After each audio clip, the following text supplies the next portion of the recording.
Ang kwento natin ngayon ay nangyari sa isang mayamang mag-asawa sa Amerika na nagkaproblema sa kanilang pagsasama ngunit hindi nagpaapi ang legal na asawa sa kasamaan ng kalaguyo. Bago tayo magsimula ay huwag kalimutang mag-like at pindutin ang subscribe button at notification bell para laging updated sa bago nating Tagalog True Crime Stories.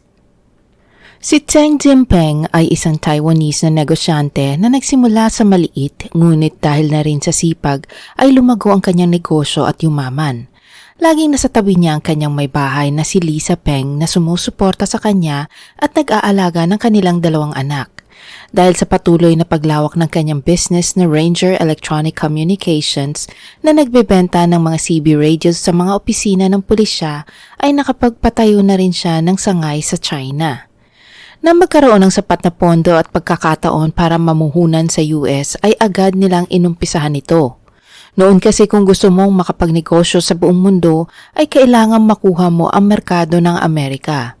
Kaya't noong 1990 ay dinala niya ang kanyang pamilya sa California para umpisahan ang negosyo doon dahil alam niya na sa Amerika ay mas lalong lalago ang kanyang negosyo. Pero ang main office ng kumpanya ay nasa Asia pa rin, kaya kinakailangan niyang magpabalik-balik sa China at Taiwan ng ilang beses sa isang taon. Sila ay nakatira sa Orange County, California na kilala bilang lugar kung saan nakatira ang mga rich and famous. Meron silang malaki at marangyang bahay, mga kotse at ang mga anak ay nag-aaral sa mga mamahaling paaralan. Noong mga panahon na iyon, sinasabing ang kumpanya ni Jim ay nagkakahalaga ng $200 million o higit 11 billion pesos sa pera natin ngayon. Ang asawa ni Jim na si Lisa Peng ay inilarawan bilang isang masipag at determinadong tao at nung sila ay kinasal ay ipinagpalit niya ang kanyang career para sa pamilya.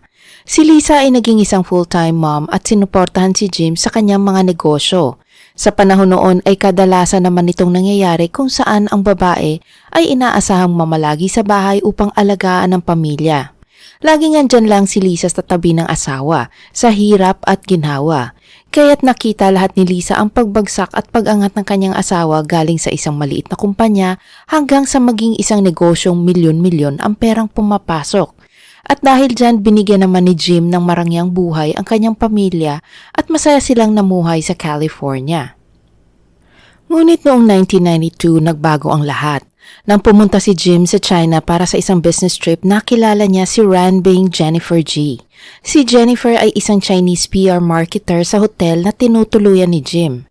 Habang nanonood si Jim ng isang programa sa hotel ay isang matangkad na babae ang humarang sa pinapanood nito. Hindi natin alam kung sinasadya ito o aksidente lamang. Nung tinapik ito ni Jim at sinabihang umurong dahil hindi niya nakikita ang palabas, lumingon ang babae at doon na siya nakita ni Jim. Nabighani si Jim sa ganda ni Jennifer. Matangkad at maganda si Jennifer at sa mga panahon na iyon ay nasa 24 years old pa lamang siya. Doon na sila nagsimulang mag-usap at magkamabutihan. Kahit na mas matanda si Jim ng 25 years ay ipinagpatuloy nila ang relasyon. Kahit na bumalik si Jim sa US, tuloy pa din ang pag-uusap nila ni Jennifer at nagkikita pa din ang mga ito pag bumabalik si Jim sa China. Kaya't napadalas ang pagbalik niya sa China sa mga panahong iyon para lamang makita si Jennifer. Alam ni Jennifer na mayaman ito kaya mas mabilis itong na-in-love kay Jim. Nabuntis ni Jim si Jennifer pero walang impormasyon kung nangyari ito habang nasa China pa si Jennifer o nasa California na. Dahil noong 1992 dinala ni Jim si Jennifer sa US para mas malapit na ito sa kanya at para mas madali itong makita kung kailan niya gusto. Sa California ay kinuha siya ni Jim ng magandang apartment at binigyan ng $5,000 na allowance kada buwan o nasa higit 280,000 pesos sa pera natin ngayon. At ito pa, binigyan din siya ng 1/3 na share sa kumpanya ni Jim. At dahil sa natatamasang karangyaan sa buhay ay mas lalong nagpursige si Jennifer na mapalapit ang loob ni Jim sa kanya at kalaunan ay iwan ng asawa nito.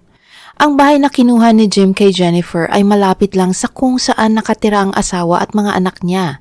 At ang pangalan ng kumpanyang ginamit nila kung saan may 1/3 na kahati si Jennifer ay pinangalan ng J&J Electronics.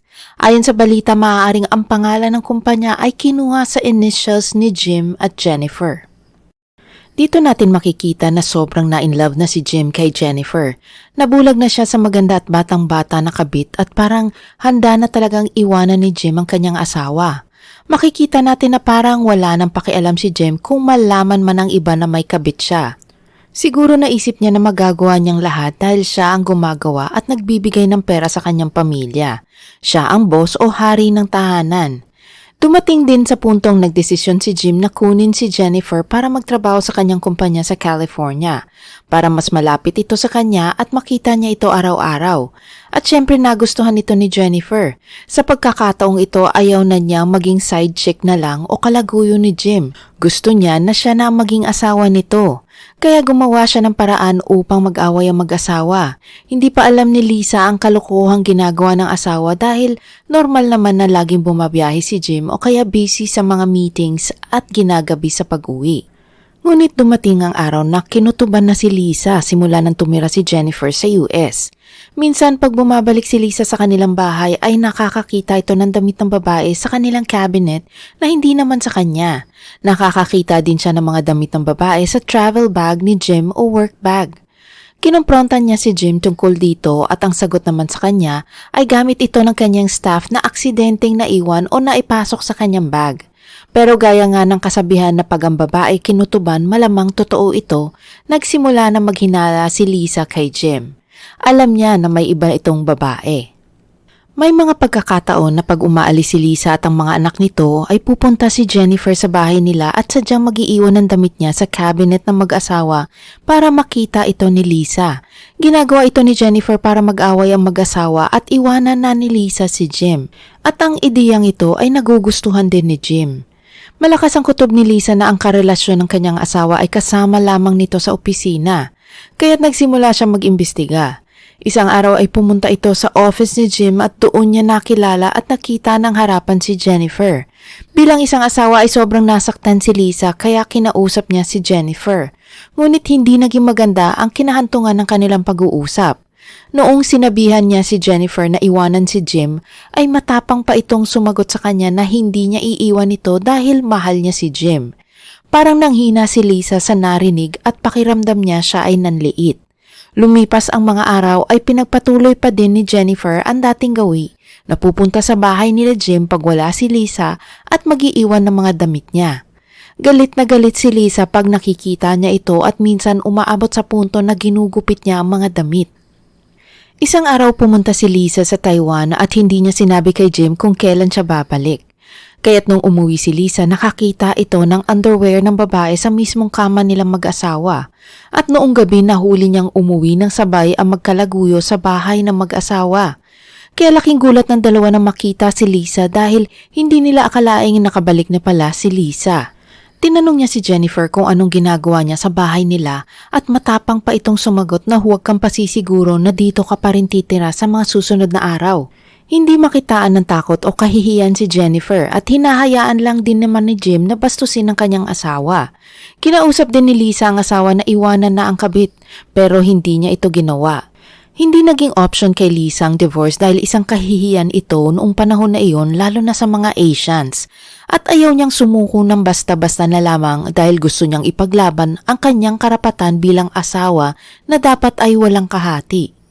Si Jim naman ay hindi din humiling ng divorce dahil alam niyang mapupunta sa asawa niya ang kalahati ng kanilang kayamanan at kailangan niyang magbigay ng child support buwan-buwan. Pero lalong nagalit si Lisa nang malaman na nabuntis ni Jim si Jennifer. Kasi napakabilis din ng mga pangyayari. Nagkakilala si Jim at Jennifer noong 1992 at noong March 1993 ay meron na silang anak. Hindi na lang siya ang may kahati. Pati na ang mga anak niya ay may kahati na rin sa kayamanan ng mag-asawa. Sabi naman ng mga kakilala ay gusto talaga magkaanak ni Jennifer para siguradong hindi siya iiwan ni Jim at kung iiwan man ay siguradong may matatanggap siyang child support galing sa ama. Lalo pat mayaman si Jim, siguradong malaking halaga ang maaari niyang makuha na hindi na niya kailangan pang magtrabaho o bumalik sa China.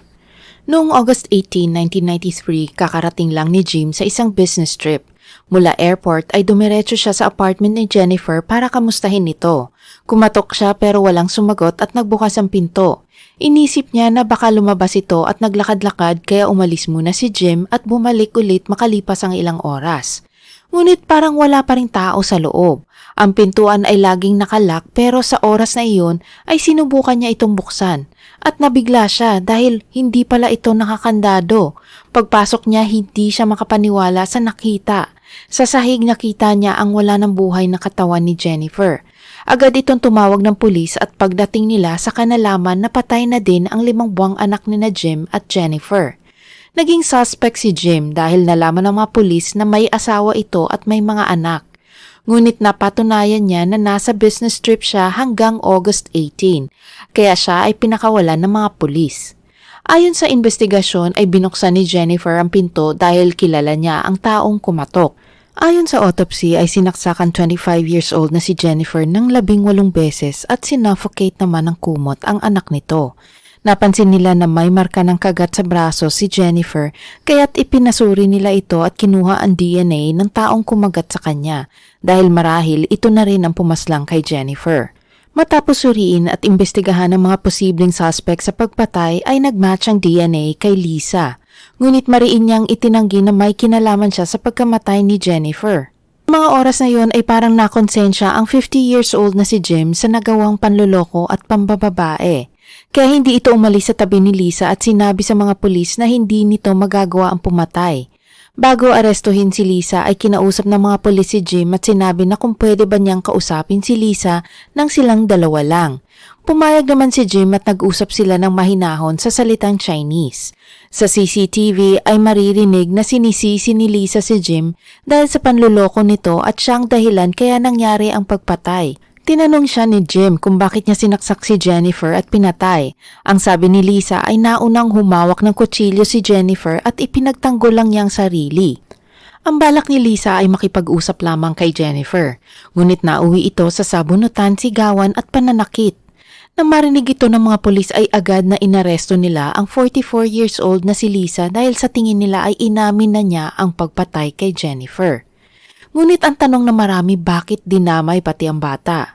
Sa haka-haka ng mga tao, hindi lang si Jennifer ang gusto niyang mawala, kundi pati ang bata dahil ito ang magpapaalala sa kanya ng panluloko at pag-iwan sa kanya ng asawa. Ang nakakagulat pa ay ang lahat ng tao na nakakaalam sa kwento ni Lisa at ang dahilan kung bakit niya nagawang pumatay ay sumuporta pa sa kanya. Ipinalabas ng media na si Lisa ay ang kawawang asawang inabandona ng mister at si Jennifer naman ay ang kabit na gold digger na pinatulan ang milyonaryong lalaki dahil gusto niyang manirahan sa US at mamuhay ng marangya. Ngunit isipin din natin ang papel ni Jim dito. Mukhang gusto niyang pinag-aagawan siya ng 2 babae at hinayaan lang ito mangyari hanggang sa umabot sa sukdulan. Si Jim ang punot dulo ng lahat. Naging masalimuot ang paglilitis sa kasong ito. Nahirapan na ang prosekusyon na makakuha ng tamang hatol para kay Lisa. 3 paglilitis ang pinagdaanan ni Lisa bago natapos ang kanyang kaso. Ang unang paglilitis noong 1995 ay nauwi sa isang hung jury. Ibig sabihin, hindi nakapaglabas ng hatol ang mga hurado dahil hindi nila naabot ang kaukulang boto para masabing siya ay nagkasala. Dahil dito muling lilitisin ng kaso ng isang bagong judge. Noong mga panahong ito, si Jim ay hindi tumestigo laban sa kanyang asawa dahil na rin siguro alam niyang siya ang may kasalanan ng lahat. Ngunit ang nakakapagtaka ay hindi man lang dumalo si Jim sa mga hearings ng asawa. Siya ay nasa Taiwan buong panahon na nililitis ang kaso. Kaya't ang sabi ng depensa ni Lisa ay si Jim talaga ang pumatay sa kabit niya, ngunit alam naman ng mga tao kung ano ang totoo. Kaya't noong 1996 sa pangalawang paglilitis na sa ilalim ng bagong judge ay nahatulan na siya ng guilty na may parusang habang buhay na pagkakakulong. Umapila si Lisa noong October 1999 sa kanyang hatol at ito ay napagbigyan dahil hindi pala siya nabasahan ng kanyang Miranda rights noong siya ay inaresto. Hindi siya binigyan ng abogado nung humingi siya at nalin lang na makipag-usap sa asawa at umamin sa pagpatay sa pag-aakalang ito ay isang pribadong komunikasyon na walang makakarinig. Kaya't nabigyan si Lisa ng panibagong pagkakataon upang litisin muli ang kaso. Ngunit nauwi na naman ito sa isang hung jury. Minabuti ng prosekusyon na bigyan na lamang ng plea deal si Lisa na kanya namang tinanggap. Sa deal na ito nakasaad na si Lisa ay kailangang umamin sa 2 kaso ng voluntary manslaughter, pagkakulong na kanya nang nagawa at deportation sa Taiwan at hindi na muling makakabalik sa US. The clip from cameras broke an otherwise hushed courtroom in Santa Ana. 51-year-old Lisa Ping led into court in another day in the long, controversial love triangle murder case. Ping was tried 3 times before in the 1993 murders of her husband's mistress, Jennifer G., and G's 5-month-old son, Kevin G. 2 of those trials ended in hung juries, and the other ended with a conviction of Ping that was overturned. In that conviction, Ping was sentenced to life in prison without parole. But on this day, the complex case would finally end with definition. There would be no 4th trial because of an agreement reached. Yes, I plead guilty. Those 4 words, "Yes, I plead guilty," spoken through her interpreter, placed the blame for the deaths on Ping with her admission of voluntary manslaughter. Ping was sentenced to 11 years in prison for the 2-count conviction, but because of jail time already served, she will go free. Released to the INS, she's expected to be deported to Taiwan within weeks. Obviously, it's not what we sought initially, but considering the circumstances, we think it's a reasonable disposition, where, especially when there's a need for accountability and finality for the victim's families. If you're given the option of going home or waiting in custody for 6 more months in order to have a 4th jury decide that the answer to that question is simple. You go home. Dahil dito matapos ang ilang taon noong 2001 ay nakauwi na si Lisa sa kanyang bansa at makakasama na rin ang kanyang 2 anak. Ang asawa naman niyang si Jim ay kinasuhan ng gobyerno ng US noong 1997 dahil sa illegal na pag-angkat o pag-import ng mga radio equipment.